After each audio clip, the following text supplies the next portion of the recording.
명절이 지나고 며칠이 흘렀습니다. 아직도 그날이 머릿속에 남아 있었습니다. 온 가족이 모였던 그날이었습니다. 오랜만에 자녀들이 왔고 손주들이 뛰어다녔습니다. 아침부터 부엌에 서서 음식을 준비했습니다. 전을 부쳤습니다. 기름이 튀었습니다. 손등이 살짝 데었습니다. 그래도 국을 끓였습니다. 손이 바쁜 만큼 마음은 설렜습니다. 드디어 상이 차려졌습니다. 다들 둘러앉았습니다. 오랜만에 한식탁이었습니다. 식사가 한창일 때였습니다. 당신이 말을 꺼냈습니다. 오래 살면서 겪어온 이야기였습니다. 살다 보면 이런 일도 있더라. 그럴 때는 이렇게 하면 된다. 그런 이야기였습니다. 젊은 자녀들에게 도움이 될 것 같아서 꺼낸 말이었습니다. 아니, 솔직히 말하면 그냥 함께 있고 싶었습니다. 내가 여기 있다는 것을 느끼고 싶었습니다. 그런데 자녀가 휴대폰을 들여다봤습니다. 사위가 딴 곳을 봤습니다. 누군가 화제를 바꿨습니다. 손주가 뭔가를 쏟아서 그쪽으로 시선이 쏠렸습니다.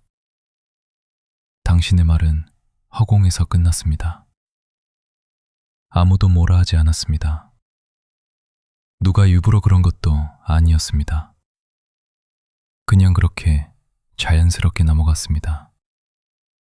아무 일도 없었다는 듯이. 당신은 웃었습니다. 아무렇지 않은 척 웃었습니다. 밥을 한 술 더 떴습니다. 국을 한 모금 마셨습니다. 손주 머리를 한번 쓰다듬었습니다. 그런데 그날 밤이었습니다. 다들 돌아가고 혼자 남은 거실에서 그릇을 닦다가 문득 멈췄습니다. 수도꼭지에서 물이 흘렀습니다. 형광등 불빛이 유독 하얗게 느껴졌습니다. 부엌은 깨끗이 치워졌고 집안은 다시 조용해졌습니다. 아까 그 북적이던 온기가 언제 있었냐는 듯 사라졌습니다. 가슴 한켠이 이상하게 시렸습니다. 지금 이 말을 듣고 계신 당신, 혹시 그런 날이 있었습니까? 비슷한 순간이 한 번이라도 있었습니까? 그것은 분노가 아니었습니다. 억울함도 정확하지 않습니다. 서운함이었습니다. 그리고 그 밑에는 더 말하기 어려운 감정이 있었습니다. 내가 이제 늙었나? 내 말은 이제 들을 가치가 없는 말이 되었나? 내가 살아온 이 세월이 저 아이들 눈에는 그냥 옛날 이야기에 불과한 것인가? 그 물음이 가슴속을 맴돌 때 사람은 가장 쓸쓸해집니다. 분노보다 더 오래 남는 것이 바로 그 쓸쓸함입니다. 잠을 자도 사라지지 않고 아침에 눈을 떠도 어딘가 무겁게 가라앉아 있는 그 감정. 그런데 그 감정 아래에 또 하나가 있습니다. 두려움입니다. 이제 정말 나는 필요 없는 사람이 되는 것인가? 내가 여기 있어도 없어도 달라지는 것이 없는 것인가? 그 두려움이 쓸쓸함보다 더 깊은 곳에서 올라옵니다. 그리고 그것을 아무에게도 말할 수 없습니다. 말하면 더 초라해질 것 같아서. 정약용도 그 쓸쓸함을 알았습니다. 그 두려움을 알았습니다. 그것도 국가가 공식적으로 내린 가장 깊은 형태의 무시 속에서. 오늘은 그 이야기를 함께 걷겠습니다. 무시를 당해도 자신을 잃지 않는 것. 흔들려도 다시 돌아올 수 있는 것. 그 힘이 어디서 오는지 정약용의 18년이 보여주는 길을 따라가겠습니다. 살면서 이런 말을 들어보신 적 있으십니까? 아버지, 요즘은 그렇게 안 해요. 어머니, 그냥 저한테 맡기세요. 아, 그건 몰라도 돼요. 말은 부드럽습니다. 때로는 걱정하는 척 포장되어 있습니다. 심지어 효도처럼 들리기도 합니다. 그런데 그 말 안에 담긴 것은 하나입니다. 당신은 이제 모르셔도 됩니다. 그 말이 꽂히는 순간이 있습니다. 아무렇지 않게 흘려들으려 했는데 집에 오는 길에 자꾸 귀에 맴돌고 밥을 먹다가도 문득 그 장면이 떠오르고 누군가와 이야기하다가도 갑자기 그 말이 생각나는 순간이 있습니다. 그 순간 대부분의 어른들은 어떻게 합니까? 참습니다. 자식이니까, 젊으니까, 내가 더 넓게 생각해야지. 그리고 속으로 사깁니다. 나이 들면 이런 것도 감수해야 하는 것이라고 스스로를 달랩니다. 그런데 그 참음이 정말 자신을 지킨 것이었습니까? 참는 것과 견디는 것은 다릅니다. 참는 것은 감정을 안으로 밀어넣는 것입니다. 뚜껑을 닫는 것입니다. 눌러 담는 것입니다. 처음에는 됩니다. 두 번째도 됩니다. 그러나 10번, 20번 이 쌓이면 어떻게 됩니까? 어느 날 아무것도 아닌 것에 눈물이 납니다. 사소한 말 한마디에 화가 폭발합니다.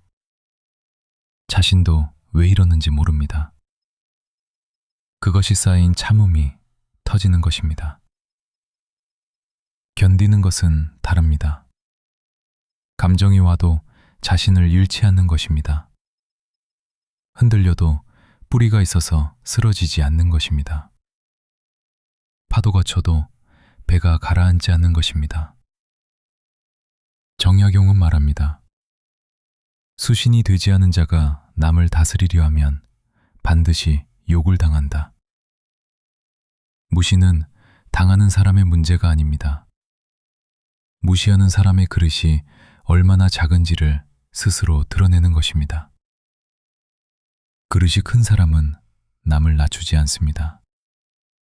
자신이 충분히 차 있는 사람은 남의 것을 빼앗아 채울 이유가 없기 때문입니다. 그런데 그것을 머리로 알면서도 가슴은 왜 이렇게 아픕니까?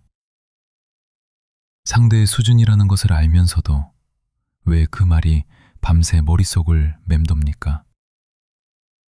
이것을 먼저 아셔야 합니다. 상처받는다는 것은 당신이 약해서가 아닙니다. 당신이 아직 살아있다는 증거입니다. 아무것도 느끼지 못하는 사람은 상처받지 않습니다. 느끼기 때문에 아픕니다. 아프다는 것은 당신 안에 지켜야 할 것이 아직 있다는 뜻입니다. 흔들리는 것은 당신이 약해서가 아닙니다. 바람이 불면 나무도 흔들립니다. 그러나 뿌리가 깊은 나무는 흔들리면서도 쓰러지지 않습니다. 오히려 바람이 셀수록 뿌리는 더 깊이 내립니다. 타인의 시선은 바람과 같습니다. 잠깐 흔들리게 할 수는 있습니다. 그러나 뿌리까지 뽑아가지는 못합니다. 1801년 새벽이었습니다. 한양거리는 아직 어두컴컴했습니다. 정약용의 나이 39이었습니다. 그는 포졸들 사이에 서 있었습니다. 손에는 아무것도 없었습니다. 등에는 죄인이라는 이름이 붙어 있었습니다. 평생을 나라를 위해 바쳤습니다. 학문에 바쳤습니다. 임금의 곁에서 개혁을 꿈꾸었고 백성을 위한 법을 고민했습니다. 그런데 돌아온 것은 귀양이었습니다. 어제까지 형제처럼 지내던 동료들이 고개를 돌렸습니다. 따뜻하게 손을 잡던 사람들이 차갑게 외면했습니다. 한때 자신을 아낀다고 했던 사람들이 가장 먼저 등을 돌렸습니다. 그 눈빛들이 얼마나 차가웠겠습니까? 그 침묵이 얼마나 깊었겠습니까? 그 배신감이 얼마나 무거웠겠습니까? 그러나 정약용은 그 시선을 자신의 정체성으로 받아들이지 않았습니다. 세상이 나를 죄인이라 부른다고 해서 내가 죄인이 되는 것은 아니다. 세상이 나를 버렸다고 해서 내 안에 있는 것까지 버려지는 것은 아니다. 그리고 걸었습니다. 강진을 향해 묵묵히. 강이 낮은 곳으로 흐른다 해서 강의 품이 좁아지지는 않습니다. 자녀가 당신 말을 흘려들었다고 해서 당신이 살아온 세월이 가벼워지는 것은 아닙니다. 후배가 당신을 구식이라 여긴다고 해서 당신이 쌓아온 경험이 무의미해지는 것은 아닙니다. 누군가 당신을 낮춰본다고 해서 당신의 값어치가 낮아지는 것도 아닙니다. 그 시선은 당신을 향한 것 같지만 사실은 그 사람 자신을 드러내는 것입니다. 그 자리에서 더 설명하려 하지 않습니다. 더 납득시키려 하지 않습니다. 그냥 이렇게만 말하십시오. 그래, 네 말도 맞다. 이 한마디가 쉽게 들립니다. 그런데 실제로 말하는 순간 이것이 얼마나 어려운지 압니다. 목이 막히는 것 같습니다. 억울함이 올라옵니다. 그래도 괜찮습니다. 그 감정을 느끼면서도 그 말을 할 수 있다면 그것이 견디는 것입니다. 그리고 화제를 부드럽게 돌립니다. 손주에게 말을 겁니다. 음식 이야기를 합니다. 자연스럽게 그 순간을 지나갑니다. 그리고 그 자리를 벗어난 후 마음속으로 조용히 이 말을 새깁니다. 나는 내 길을 걷겠다. 소리낼 필요 없습니다. 상대가 들을 필요도 없습니다. 그 말이 마음속에 자리를 잡는 순간 신기하게도 가슴이 조금 고요해집니다. 상대가 작아지는 것이 아닙니다. 내가 단단해지는 느낌이 옵니다. 그 차이를 아십니까? 상대를 이기려 하면 상대에게 끌려갑니다. 자신을 지키려 하면 아무도 끌고 갈 수 없습니다. 그런데 그 말이 목끝까지 차오를 때는 어떻게 합니까? 그냥 참는 것도 아닌데 그렇다고 쏟아내는 것도 아닌 그 사이 어딘가가 있습니까? 강진에 도착한 첫날 밤이었습니다. 걸어서 닷새가 걸리는 길이었습니다. 발바닥이 부르텄습니다. 무릎이 뻐근했습니다. 허리가 끊어질 것 같았습니다. 겨우 도착한 곳은 한 칸짜리 방이었습니다. 방은 차가웠습니다. 창틈으로 바람이 파고들었습니다. 지프로 엮은 바닥에 앉으니 냉기가 허리까지 올라왔습니다. 등잔불 하나가 전부였고 그 불빛조차 바람에 자꾸 흔들렸습니다. 49의 나이였습니다. 인생의 절반을 나라를 위해 바친 사람이 이제 아무것도 아닌 존재가 되어 이 차디찬 방에 앉아 있었습니다. 억울하지 않았겠습니까? 분하지 않았겠습니까? 임금에게 한마디라도 하고 싶지 않았겠습니까? 조정 대신들에게 따져 묻고 싶지 않았겠습니까? 나는 틀리지 않았다고, 나는 옳았다고 소리 높이 외치고 싶지 않았겠습니까? 그 마음이 있었을 것입니다. 반드시 있었을 것입니다. 그런데 그는 붓을 들었습니다. 손이 시렸습니다. 손가락을 호호 불었습니다. 온기가 돌아올 때까지 기다렸습니다. 그리고 다시 붓을 잡았습니다. 원망을 쓰지 않았습니다. 억울함을 쓰지 않았습니다. 자신의 결백을 증명하는 글을 쓰지 않았습니다. 백성을 위한 제도를 썼습니다. 농사짓는 법을 썼습니다. 형벌을 바로잡는 법을 썼습니다. 아픈 사람을 살리는 의학을 썼습니다. 세상이 자신을 버린 그 밤에 세상을 위한 글을 썼습니다. 왜 그랬겠습니까? 복수하고 싶지 않아서가 아닙니다. 억울하지 않아서가 아닙니다. 말을 꺼내는 순간 자신이 무너진다는 것을 알았기 때문입니다. 마음이 고요한 자는 함부로 말하지 않고 함부로 말하지 않는 자는 쉽게 무너지지 않는다. 정약용이 남긴 말입니다. 살면서 억울한 일이 있을 때 우리는 말로 풀려 합니다. 설명하고 해명하고 납득시키려 합니다. 내가 옳다는 것을 상대가 알아주기를 바랍니다. 그것이 인간의 자연스러운 본능입니다. 그런데 그 말이 상대의 가슴에 닿기 전에 먼저 자신의 입술을 태웁니다. 감정이 격한 순간 내뱉은 말은 시간이 지나면 자신이 부끄러워집니다. 상대가 아니라 자신이 작아 보이기 시작합니다. 그리고 그 말을 한 자신이 며칠 동안 스스로를 괴롭힙니다. 멈추십시오. 말싸움에서 이겨도 지는 이유가 여기에 있습니다.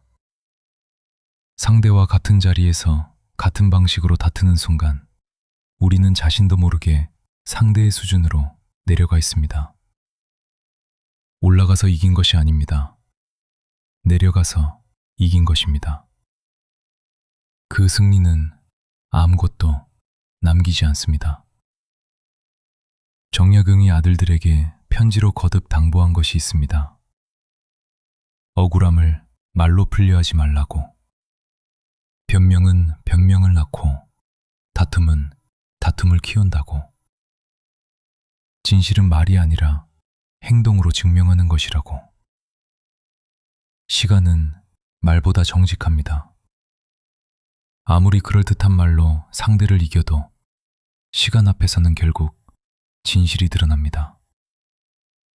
변명하지 않아도 다투지 않아도 올곧게 자신의 길을 걸어간 사람의 진심은 세월이 지나면 반드시 빛을 발합니다.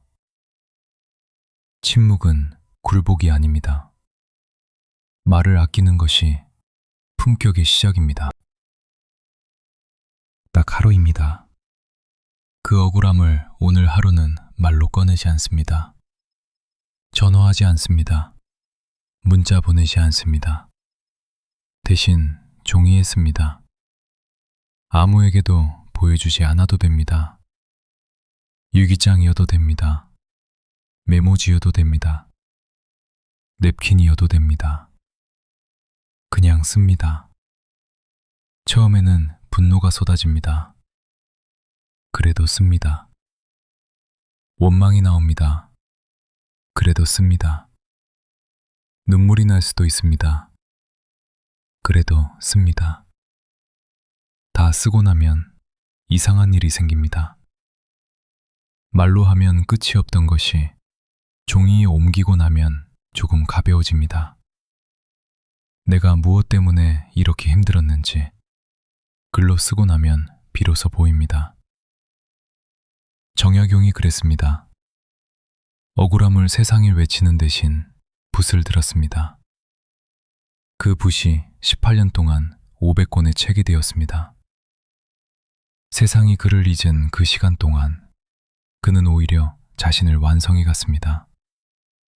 당신의 억울함도 쓰고 나면 언젠가 당신만의 무언가가 됩니다. 침묵한 뒤에는 무엇을 합니까? 그냥 당하고만 있어야 합니까? 아닙니다.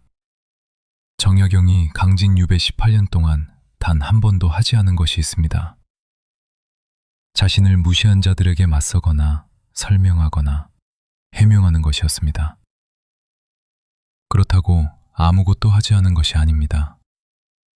매일 아침 붓을 들었습니다.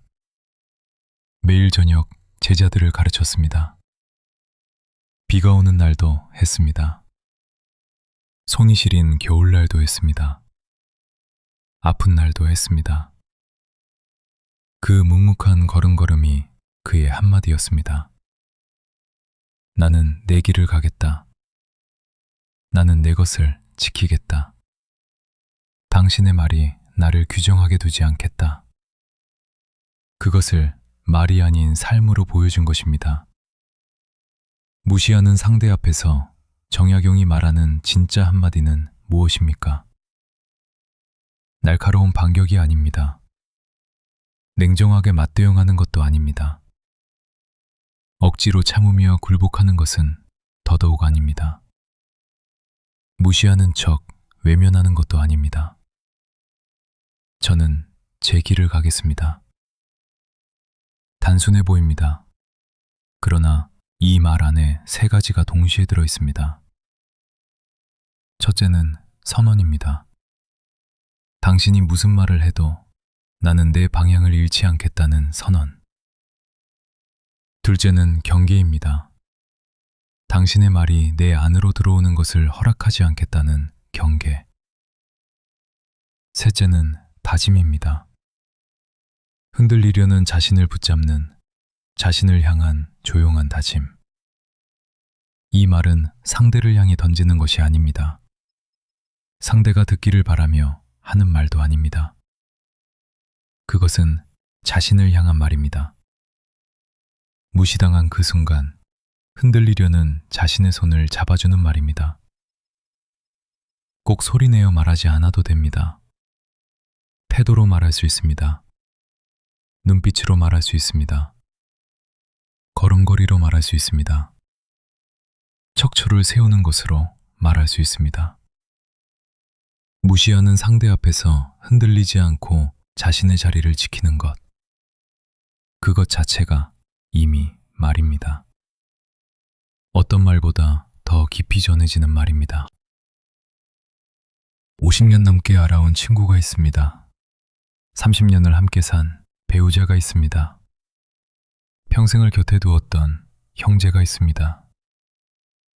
그 사람에게 무시당하는 것은 모르는 사람에게 당하는 것과 차원이 다릅니다. 오래된 관계일수록 상처는 더 정확한 곳을 찌릅니다. 내가 가장 약한 부분을 그 사람은 알고 있기 때문입니다. 밤새 그 장면이 떠오릅니다. 오랫동안 그 말이 귓가를 맴돕니다. 그러면서 이런 생각이 옵니다. 내가 뭘 잘못한 것인가? 내가 이 사람한테 잘못 보인 것인가? 그 자책이 상처 위에 또 상처를 냅니다. 그 자리에서 이렇게 하십시오. 말을 줄입니다. 설명하지 않습니다. 해명하지 않습니다. 그냥 그 자리를 부드럽게 마무리합니다. 그렇군요. 한마디면 충분합니다. 그 이상 아무것도 하지 않아도 됩니다. 그리고 그 자리를 벗어난 후 자신이 좋아하는 한 가지를 합니다. 저녁 산책이어도 됩니다. 오래전부터 좋아하던 음악이어도 됩니다. 오랫동안 못 읽은 책이어도 됩니다. 좋아하는 차 한 잔을 천천히 마시는 것이어도 됩니다. 상처받은 그날 저녁 자신에게 선물을 하는 것입니다. 작은 것이어도 됩니다. 그 시간이 쌓입니다. 조금씩 쌓입니다. 그리고 어느 순간 자신이 단단해져 있는 것을 느낍니다. 그 사람의 말이 예전만큼 아프지 않게 됩니다. 그 사람의 시선이 예전만큼 신경 쓰이지 않게 됩니다. 정약용의 18년이 바로 그것이었습니다. 매일 아침 붓을 드는 것, 매일 저녁 제자를 가르치는 것. 작은 것들이 매일 쌓여 어느 순간 단단한 뿌리가 된 것입니다. 그 뿌리가 있는 사람은 바람이 불어도 쓰러지지 않습니다. 그런데 모든 관계를 이렇게 견뎌내야 합니까? 무시하는 사람을 계속 곁에 두어야 합니까? 가까이 해야 할 사람과 멀리 해야 할 사람을 아는 것, 그것이 인생의 절반이다. 정약용이 남긴 말입니다. 절반입니다. 재산도 명예도 학문도 아닙니다. 사람을 알아보는 눈, 가까이 할 사람과 멀리 할 사람을 구분할 줄 아는 지혜.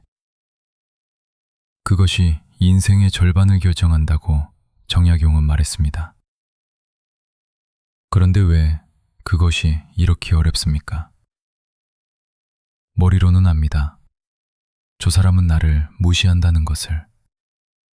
저 사람 곁에 있으면 내가 작아진다는 것을.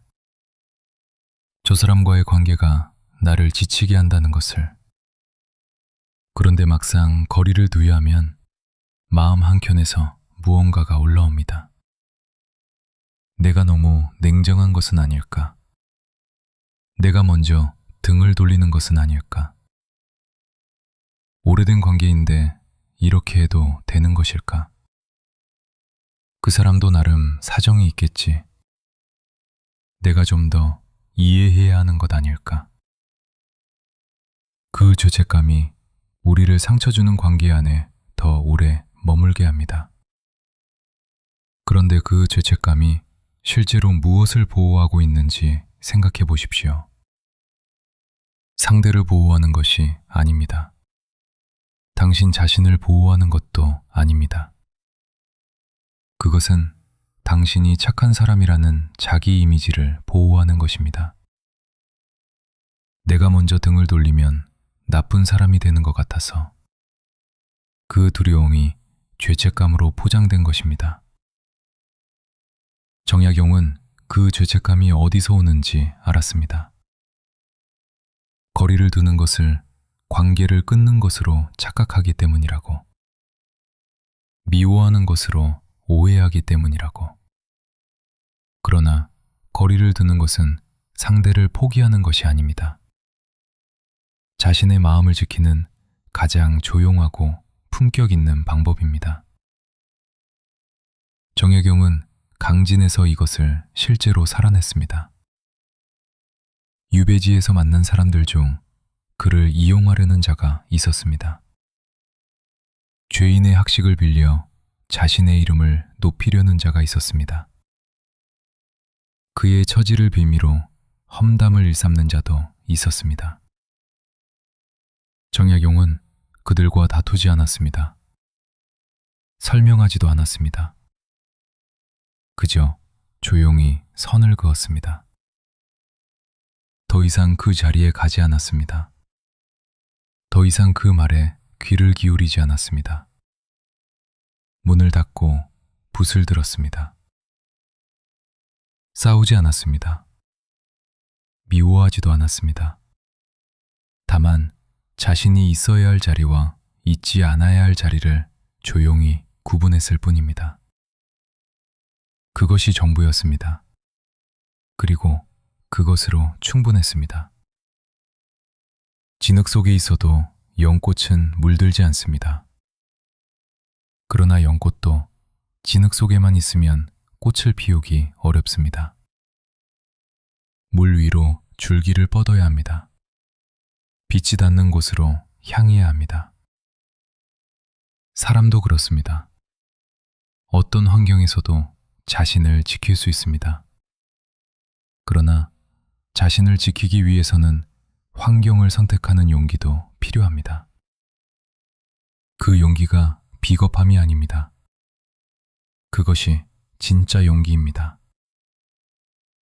나이가 들수록 관계는 더하는 것이 아니라 가려내는 것입니다. 많은 사람이 떠난 자리에 진심으로 남은 사람이 보입니다. 멀리서 편지를 보내온 사람이 보입니다. 아무것도 바라지 않고 곁을 지킨 사람이 보입니다. 그 몇 사람이 100명의 허울보다 훨씬 깊이 당신의 삶을 지탱합니다. 그것을 정약용은 18년의 고독 끝에 발견했습니다. 당신은 그보다 짧은 시간 안에 발견할 수 있습니다. 오늘 이 이야기가 그 시작이 될 수 있습니다.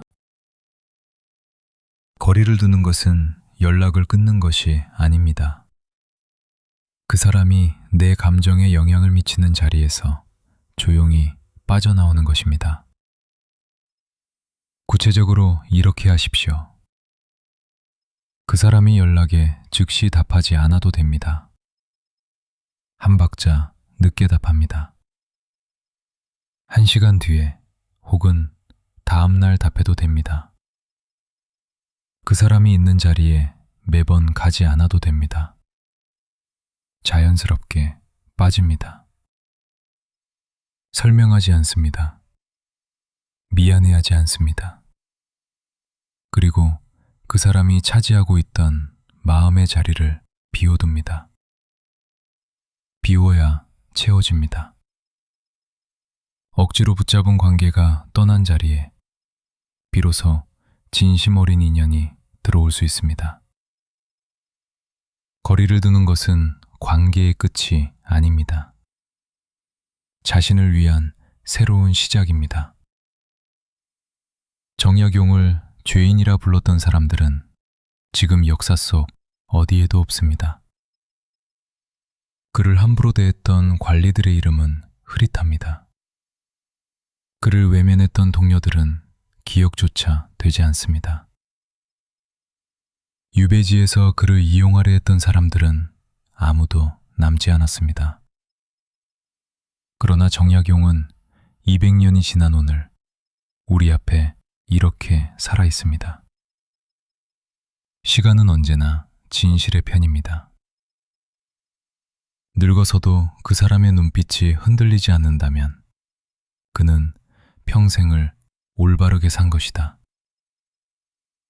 눈빛입니다. 지위가 아닙니다. 재산이 아닙니다. 자녀의 인정도 아닙니다. 세상의 칭찬도 아닙니다. 눈빛. 당신이 지금까지 살아온 그 세월, 그 안에 쌓인 것들, 흘린 땀, 버텨온 날들, 지켜온 것들, 데워가며 부친 전, 무릎이 시리도록 서서 끓인 국, 아무렇지 않은 척 웃던 그 얼굴. 누군가 알아주지 않아도 그것은 사라지지 않습니다. 당신 안에 고스란히 있습니다. 무시당한 그 순간이 당신의 끝이 아닙니다. 그 순간을 어떻게 견뎌내느냐가 당신의 나머지 삶을 만듭니다. 오늘 이 이야기가 닿은 지금 여러분의 마음은 어떠한가요? 정약용은 18년을 혼자 걷지 않았습니다. 곁에 남은 몇 사람이 있었습니다. 멀리서 편지를 보내온 제자가 있었습니다. 아무것도 바라지 않고 찾아온 이웃이 있었습니다. 이 채널도 그렇게 걷고 싶습니다. 혼자가 아니라 여러분과 함께. 그리고 함께 걷는 그 길목에 구독 버튼 눌러주시고 현자와의 산책에 기꺼이 동행해 주세요.